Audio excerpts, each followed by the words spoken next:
Hi guys, एक बहुत ही major problem है जो एक्वेरियम हॉबिस्ट और जो लोग एक्वेरियम घर पे रखते हैं, specially in places like Delhi, where in they come to me and say कि सर हम लोगों को समझ नहीं आता हम अपने वाटर एवापोरेशन को कैसे कंट्रोल करें। और स्पेशली जब वो ट्रैवल करते हैं ना प्लांटेड एक्वेरियम के अंदर और जो बाकी एक्वेरियम है सब में जिसके अंदर लिड नहीं होती है, स्पेशली ऊपर टॉप पे, तो एवापोरेशन बहुत ज़्यादा होता है। इस चीज़ को कैसे हैंडल करें, this is a very very common problem. And उससे प्रॉब्लम ये हो जाती है कि सबसे पहले तो अगर आप कोई भी एक्वेरियम में देखो तो यहाँ पर ऊपर एक रिम आती है, जो रिम के सामने जो एक प्रॉपर जगह होती है जहाँ पर ये वाइट वाइट सा आ जाता है, जो कैल्शियम जमा हो जाता है।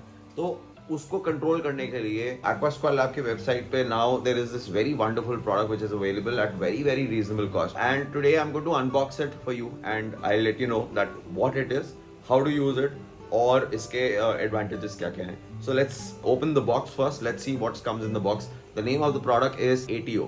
सो आगे वीडियो देखते रहिए बिकॉज बहुत ही इंटरेस्टिंग वीडियो है जिसके अंदर हम पूरी अनबॉक्सिंग और उसका वर्किंग मॉडल आपको दिखाएंगे कि कैसे काम करता है।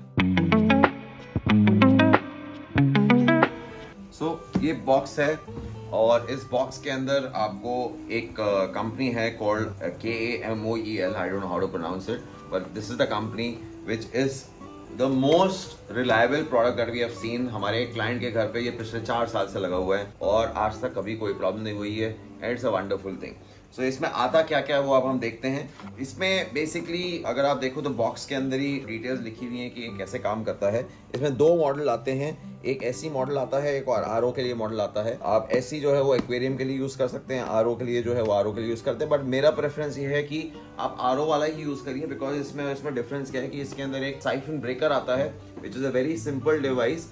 और ये क्या होता है कि जब आपका पानी एक टब से एक मोटर के थ्रू एक्वेरियम में आ रहा होता है, वो पानी जब मोटर ऑफ हो तो वो वापस होके सेम नीचे आ जाए, इसलिए वो साइफन ब्रेकर इसमें डाला जाता है। तो वो जो साइफन ब्रेकर है वो इसके अंदर इस वाले मॉडल में आता है, इसमें नहीं आता है। So whenever you asking for, make sure that this model that you have is the RO one that you get, and because it will have all the features in it.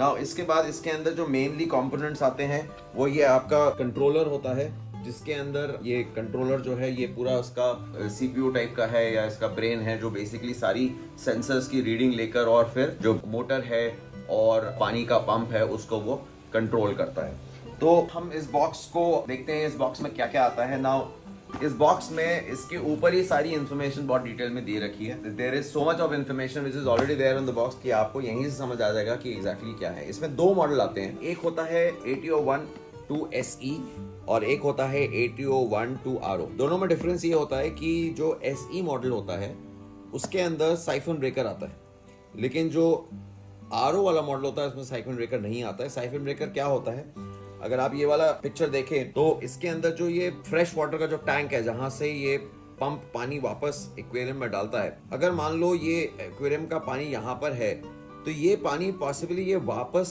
Tank में जाना possible हो जाता है, मतलब कि ये scientifically जो हम जिसको बोलते हैं साइफन, तो वो वापस आ जाता है और उससे क्या हो जाता है कि ये ओवरफ्लो भी हो सकता है आपका जो फ्रेश वाटर का टैंक है।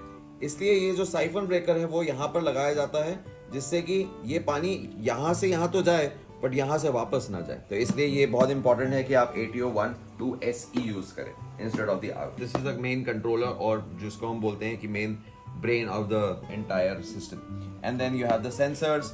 इसके अंदर क्या क्या कंपोनेंट्स आते हैं वो सारे यहाँ पर डाले हुए हैं। So for example ATO 1 to SE में आपका एक कंट्रोलर आता है which is this blue box. Plastic magnet आते हैं जो दिखाऊंगा मैं आपको, जो बेसिकली सेंसर्स को अटैच करने के लिए होते हैं। फिर इसके बाद में एक DC रिफिल पंप होता है। It's very good that it is got a DC refill pump and it is not got a AC, तो ये आपका पावर कंजम्पशन भी कम करेगा। और फिर इसमें ट्यूब हाउसिंग होती है जो नॉर्मल पाइप होती है ट्रांसपेरेंट वाली, साइफन ब्रेकर होता है और एक PVC की जो ट्यूब है, एक होल्डर है और एक ट्यूब है। तो ये दोनों चीजें वो यहाँ पर आती हैं। तो let's open this now and let's see इसके अंदर वो सारी चीजें हैं कि नहीं। सबसे पहले इसके अंदर आता है इंस्ट्रक्शन मैनुअल। ना इंस्ट्रक्शन मैनुअल हर चीज का पढ़ना बहुत जरूरी है। मैं सबको सजेस्ट करता हूँ कि whenever you buy a new product, it is very important to go through the entire instruction manual because वही उसकी बाइबल है, उसके अंदर सारी डिटेल्स लिखी होती है कि ये कैसे काम करता है, इसमें कौन से कंपोनेंट्स हैं, ये सारी चीज़ें। सो इंस्ट्रक्शन मैनुअल में बहुत ही क्लियरली फर्स्ट पेज में डिटेल्स लिखी हुई है कि ये कंपोनेंट्स क्या क्या आते हैं इसके अंदर। सेकंड पेज में इसका डायग्राम दिया हुआ है कि इसकी कनेक्टिविटी कैसे करनी है, फॉर एग्जांपल जो पूरा सर्किट है वो कैसे फिक्स करना है। प्लस इसके अंदर और भी चीज़ें दी हैं, जैसे फॉर एग्जांपल ये बहुत इंपॉर्टेंट इंस्ट्रक्शन है which is very important that pump को कैसे फिट करना है which is the right way. Now if you can see the pump needs to be installed vertically not horizontally. तो ये सारी डिटेल जो है वो इसमें दे रखी हैं। प्लस इसके अंदर ये सारे कंपोनेंट्स हैं और इसके अंदर अलार्म भी है, तो उस अलार्म का क्या स्टेटस होता है, बजर कब ऑन होता है ऑफ होता है, ये सारी चीज़ें जो है उसमें मेंशन है। तो ये बहुत इंपॉर्टेंट है, इसको अपने पास रखना जहाँ पर भी आप सारे अपने मैनुअल्स रखते हैं। प्रेफरेबली मैं तो क्या करता हूँ कि इसको फोटो लेकर और अपने गूगल ड्राइव या कहीं पर डाल देता हूँ, अप्लायंसेस नाम का एक फोल्डर डाल के, जिससे कि मेरे घर में जितने अप्लायंसेस हो उनके सारे मॉडल और या इनके इंस्ट्रक्शन मैनुअल वो एक जगह मुझे कहीं पर भी मैं बैठा हूँ वो मिल जाए, including warranty cards and AMC। सो ये एक पर्सनल प्रैक्टिस है जो मैं फॉलो करता हूँ, आप लोगों को फॉलो करना चाहिए। सो आगे देखते हैं अब इसके अंदर क्या है। बॉक्स खोलते से सबसे पहले इसका बहुत ही स्लीक लुकिंग जो है वो जो CPU है वो दिख जाता है, which is also controller. And now I just open this and keep it aside. Apart from this, what all you get the main power supply for the CPU. The good part about this, all the power goes to the controller and the controller then passes the power to sensors and the motor and everything. तो आपको अलग अलग चीज़ें अलग अलग extension में लगाने की ज़रूरत नहीं होती है। आपको AC एक 12 वोल्ट के अडॉप्टर से आपके सारे जो डिवाइसेस हैं वो उनको पावर मिल जाता है।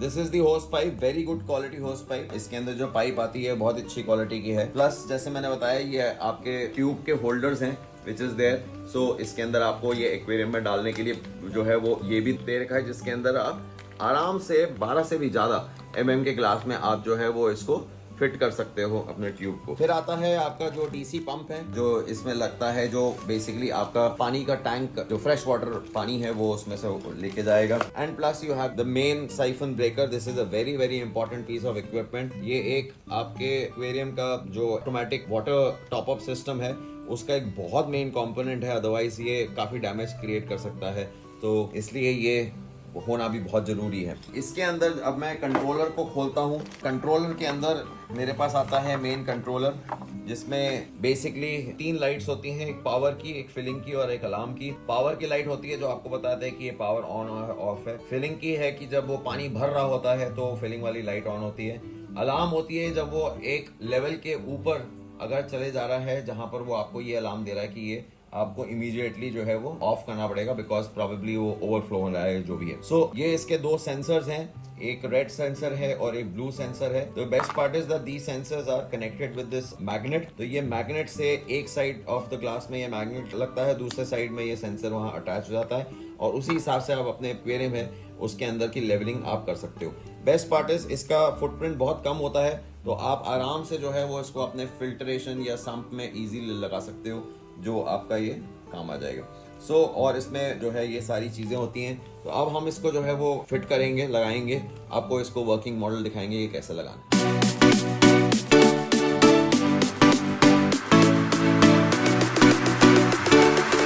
ओके, नाउ जस्ट सीन की अनबॉक्सिंग में क्या क्या कंपोनेंट्स जो है वो ATO में आते हैं। अब हम देखेंगे कि ये कंपोनेंट जो है इसमें क्या क्या चाहिए होगा और क्या क्या लगेगा। तो यहाँ से अगर स्टार्ट करें तो आगे एक बार रिकैप कर लेता हूँ। ये है आपकी साइफन को ब्रेक करने की जो वॉल्व होती है, ये है जो इसमें ट्यूब लगाने का होता है, ये मैग्नेट्स हैं, ये DC पंप हो गया आपका, ये कंट्रोलर हो गया, ये होज हो गया।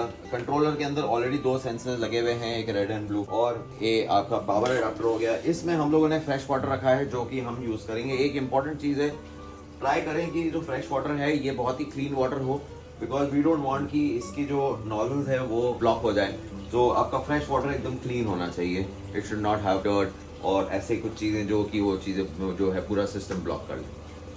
अब देखते हैं कि इसको मैं लगाता हूँ, कैसे लगाना है क्या है वो आप देख सकते हैं। एक और बहुत इंपॉर्टेंट चीज जो सेंसर के बारे में बताना चाहता हूँ, इसमें 2 सेंसर आते हैं, एक ब्लू और रेड। ये ऑप्टिकल सेंसर्स है, दैट मीन्स ये ऑप्टिक से पानी का लेवल देखते हैं। अगर आप यहाँ कहीं अपने एक्वेरियम में सेंसर जब लगा रहे हैं तो इंश्योर करें कि इसकी जो विजिबिलिटी है वो ऑब्स्ट्रक्ट ना हो। जैसे फॉर एग्जाम्पल उसको वहां ना लगाएं जहां पर आपने अपना एयर पंप का पाइप लगा रखा है, जहां से एयर पंप के बबल्स आ रहे हैं, अदरवाइज ऑप्टिकल सेंसर जो है वो उसका व्यू ब्लॉक हो जाएगा। 2 सेंसर आते हैं, रेड एंड ब्लू। रेड होता है आपका एकदम टॉप, इसके ऊपर अगर पानी गया तो सिस्टम अलार्म भेजना शुरू कर देगा कि आपका ये वाला सेंसर फेल हो गया, बिकॉज ये वाला वो सेंसर है जो ये बताता है कि आपका पानी का लेवल टोटल कितना होना चाहिए। तो अगर मान लो ये सेंसर से पानी नीचे जाता है तो ये पहले तो पानी इसमें भर जाएगा, लेकिन अगर ये सेंसर फेल हो जाता है तो ये जब ऊपर आएगा तो इसके ऊपर होगा लाल वाला सेंसर। जब यहाँ पर आ जाएगा ये आपका सिस्टम जो है वो, मतलब जो सिस्टम है वो बीप करना शुरू कर देगा। वो आपको ये बताएगा कि इसके अंदर जो है वो ये वाला सेंसर नहीं चल रहा है, जिससे कि आपको इमीडिएटली यहाँ पर पता जाएगा कि कुछ गड़बड़ है और इमीडिएटली आप एक्शन ले सकते हो। तो अभी मैंने आपको ये दो सेंसर यहाँ लगाए हैं, ये रेड वाला सेंसर है और ये ब्लू वाला सेंसर है। ये बेसिकली जो सेंसर है ये आपका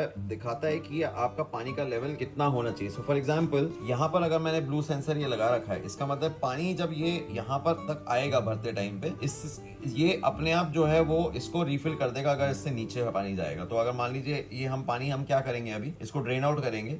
जब हम ड्रेन आउट करेंगे तो पानी का लेवल नीचे आएगा। जैसे ही हम ड्रेन आउट करेंगे हमारा मोटर जो है वो ऑन हो जाएगा और अपने आप उसको रिफिल कर देगा इधर तक, ठीक है। और अगर मान लो पानी इसके ऊपर गया, ये वाले के ऊपर, तो इसका मतलब ये सेंसर फेल हो गया और ये वाले सेंसर तक अगर पानी आया तो इसका मतलब है कि वो ओवरफ्लो हो रहा है और ये अलार्म बजना चाहिए। तो अब मैंने अपने सेंसर्स फिट कर दिए हैं। अगेन रिकैप के लिए, लाल sensor overflow, blue sensor water level, हमारा जो नॉर्मल वाटर लेवल जो मेंटेन करना है वो वाला। जो S1 है वो आपका ब्लू सेंसर का है, जो S1 है वो ब्लू सेंसर है और S3 जो है वो लाल सेंसर है। तो ये दो सेंसर्स हैं। इसमें एक और सेंसर का दिया हुआ है, वो ऑप्शनल है, तो वो हम अभी इस वीडियो के लिए डिस्कस नहीं करेंगे, वो कभी हम दूसरा वीडियो बनाएंगे। इसके नीचे जो है वो दो तारें होती हैं, एक है पावर की और एक है जिसके अंदर आपका मोटर लगेगा। तो पावर वाले में हम पावर कनेक्ट कर देते हैं और मोटर वाले में हम मोटर कनेक्ट कर देते हैं। इसके अंदर भी 3 होते हैं, 1 2 3, अगर आप ध्यान से देखो तो, और ये 3 के अंदर ही ये 3 जाने चाहिए। तो ये आपको उसी हिसाब से लगाना है, ये और किसी तरीके से लगेगा नहीं। और इसमें यहाँ पर एक गाइडेंस के लिए नीचे एक वो भी दे रखा है, तो उसी को फॉलो करके आपको ये डालना है। और इसके अंदर एक और स्क्रू आता है, तो पहले आप अपना पाइप यहाँ डालेंगे और उसके बाद ये एक और स्क्रू है जिसको आप यूज करके यहाँ से इसको डालेंगे और ये आप अपना पाइप को टाइट कर सकते हैं, जिससे कि आपका ये पाइप जो है वो ऊपर नीचे नहीं है। अब इसमें ये पानी जो मैं साइफन की बात कर रहा था, ये मेरा जो साइफन का है, ये साइफन जो है वो मैं लगाऊंगा इसके बीच में, सो दैट ये पानी वापस नहीं आए। तो ये हम लगा सकते हैं, बट अभी फॉर द एक्सपेरिमेंट पर्पस हम अभी नहीं लगा रहे। अब हम देखते हैं कि ये हमारा कंट्रोलर जो है वो को हम लोग पावर में फिट कर देते हैं और फिर उसके बाद जो है वो आगे देखते हैं। तो ये मेरा कंट्रोलर है और इसको मैं जो है वो एक एक्सटेंशन बोर्ड में लगा देता हूँ। जैसे ही मैं एक्सटेंशन बोर्ड में लगाता हूँ इसको, ये ऑन हो जाता है और यहाँ पर मेरे को पता है कि ये जो है वो फिलिंग हो रही है। अब मैं इसमें से पानी ड्रेन आउट करता हूँ। अब क्या एक्सपेक्ट कर रहा हूँ मैं कि अगर ये पानी जो है वो इससे नीचे जाएगा तो ये पानी मोटर से वापस आ सकता है। तो इसको करते हैं और इसको अभी एक्सपेरिमेंट पर्पस के लिए मैं इसको थोड़ा सा और ऊपर भी करके देख सकता हूँ कि ये चल रहा है नहीं चल रहा है, तो वो भी हम करके देख सकते हैं। तो इसको मैं थोड़ा सा यहाँ लगाता हूँ, ये ओवरफ्लो का हो गया। और ये देखिए, ये इसका एक्सपेरिमेंट के लिए मैं अभी जो है वो मैग्नेट निकाल दे रहा हूँ, just to check if the motor is working और नॉट। तो ये मैं जैसे ही उसके ऊपर करूंगा, आप देखो इसमें ये मोटर चलनी शुरू हो गई और ये पानी जाना शुरू हो गया। और जैसे ही मैं नीचे जाऊंगा ये मेरा स्टॉप हो जाती है filling. So see how sensitive it is. जैसे ही मेरा ये लेवल जो है वो इसके ऊपर जाता है, ये मोटर ऑन हो जाती है और जैसे ही ये नीचे जाता है ये ऑफ हो जाती है। सिमिलरली अब मैं आपको बताता हूँ, अगर मान लीजिए मेरा ये सेंसर काम करना बंद कर देता है और ये वाला सेंसर को हम टेस्ट करते हैं, ये अगर सेंसर के ऊपर पानी जाता है तो इसमें अलार्म बजना शुरू हो जाता है। और जैसे ही ये अलार्म बजेगा, मान लीजिए ये सेंसर अगर काम नहीं कर रहा है तो ये अलार्म बजने में वो आ जाएगा। तो इसको भी हम चेक कर लेते हैं कि अगर मान लीजिए ये वाला सेंसर यहाँ लगा हुआ है और इसको हम ऊपर कर देते हैं, तो आप देखो जो मोटर है वो नहीं चल रही है। तो ये सेकंड सेंसर है जो फेल प्रूफ सिस्टम है, कि अगर मान लीजिए ये सेंसर नहीं काम करा तो ये सेंसर जो है वो आपका सिस्टम को बंद कर देगा। सो वो भी हम टेस्ट करके देख लेते हैं एक और बार। सो इसको हटा देते हैं हम लोग। अब मान लीजिए ये सेंसर जो है वो नीचे है और जैसे ही मैं इसको ऊपर कर रहा हूँ ये अपने आप एक्टिवेट होके यहाँ पर ये मोटर स्टार्ट हो जाती है। तो ये सेफ्टी के लिए सेकंड सेंसर दे रखा है जो आप डाल सकते हो इसमें। तो अभी हम इसको दोबारा से प्रॉपर मोड में कर देते हैं। हम इसको यहाँ कर देंगे और इसको यहाँ कर देंगे। आइडियली ये सबसे ऊपर होना चाहिए, यहाँ पर कर दीजिए, जिससे कि अगर पानी इसके ऊपर आए तो सिस्टम जो है वो शट डाउन हो जाए। और ये यहाँ पर हो, तो अब जैसे ही ये पानी नीचे जाएगा ये मोटर ऑन होके इसके अंदर पानी चली जाएगी. So you just saw the unboxing of the Comair automatic top-off system. This is a beautiful system for maintaining the water level, especially in environment and atmosphere like in India, where we use a lot of fan and other accessories to maintain the temperature, which in turn increases the evaporation a lot, जिसके कारण बहुत सारे evaporation के कारण पानी जो है वो कम होता है. So ये जो system है ये हम अपने सारे जो clients हैं उनके उसमें इंस्टॉल करने का रिकमेंडेशन करते हैं. रीजन बीइंग बिकॉज एक तो इसमें ये होता है कि every day there is always a water change, that is so fresh water is coming in. जो भी इवोपरेट हो रहा है उसके कारण फ्रेश वाटर आता है. एंड जो हम normal weekly 30% water change recommendation करते हैं in terms of weekly water change, उसके अंदर भी ये एडिशनली हेल्प करता है because every day there is a bit of water which is getting changed. The best part about this product is this is from a company called Comair, which is primarily into diaphragm pumps and all. They are very well known companies. And after a lot of testing in Aquasquare Lab, just like other products that we do, a lot of testing goes through. We try ourselves and we finalize on what to put. And there are many happy customers who are buying this from us, which is available from the website. There are two versions of it which are available. One which gets fitted with the RO system, and the other which gets fitted with the additional water tanker which can be kept at the bottom. And it has two alarm systems that you saw. Very good sensitive sensors. So highly recommended product. ATO, it is not expensive also, it is okay, you can definitely buy it, but it will save a lot of effort of keeping the water level constant on a daily basis. And I would highly recommend, and this is a pure recommendation from the Aquasquare Lab. So we at Aquasquare Lab, we do a lot of research and find out which are the best products available in the market for the clients, and especially in the terms of automation, because we don't want a lot of people to invest a lot of time in this hobby and get disheartened by the number of hours that is required as intervention. By doing these automation like the automatic top-off system and many more that I will get on every weekend if possible, to get you details how to use them, how to unbox them, how to install them, and the reviews of it. So keep watching and I'll be back.